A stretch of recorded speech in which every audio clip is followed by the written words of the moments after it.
ہمارے علماء اس کو بنا دیتے ہیں پورے کے پورے قرآن کو ایک ماضی کا، ایسا کہ یہ 1400 سال پہلے آیا تھا، بس یہ ان لوگوں کے لیے تھا، یہ اس وقت کے لیے تھا، ان لوگوں نے ہدایت لینی تھی، ان لوگوں نے کرنا تھا، ہمیں جو انہوں نے کر کے دکھایا ہم ان کے پیچھے جانا۔ تو میرے بھائی ایسا نہیں ہے قرآن، میں آپ کو بتاتا ہوں قرآن میں تینوں زمانے کی فکریں موجود ہیں، کلمے موجود ہیں۔ ایک کلمہ پاسٹ کا بھی ہے جو گزرا ہوا ہے، جو تمام نبیوں کے بارے میں اللہ تعالیٰ قصہ بیان کرتا ہے، یا امتوں کے بارے میں قصہ بیان کرتا ہے، یا شیطان کے بارے، یا بابا آدم کے بارے، یا موسیٰ علیہ السلام، نوح علیہ السلام، زکریا علیہ السلام، داؤد علیہ السلام، سلیمان علیہ السلام، ان کے جو قصے سچے واقعہ اللہ تعالیٰ بیان کرتا ہے، حسن حدیث جس کو اللہ تعالیٰ کہتا ہے، وہ ماضی کا حصہ ہے، اس سے بھی ہم نے سبق لینا ہے۔ ایک موجودہ زمانے میں جو لوگ جس وقت بھی زندہ ہوں گے قرآن کو پڑھیں گے، ان کے لیے بھی کلمے موجود ہے اس میں،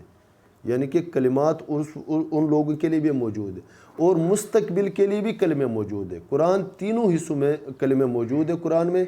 لیکن ہمارے علماء کہتے ہیں کہ یہ ماضی کا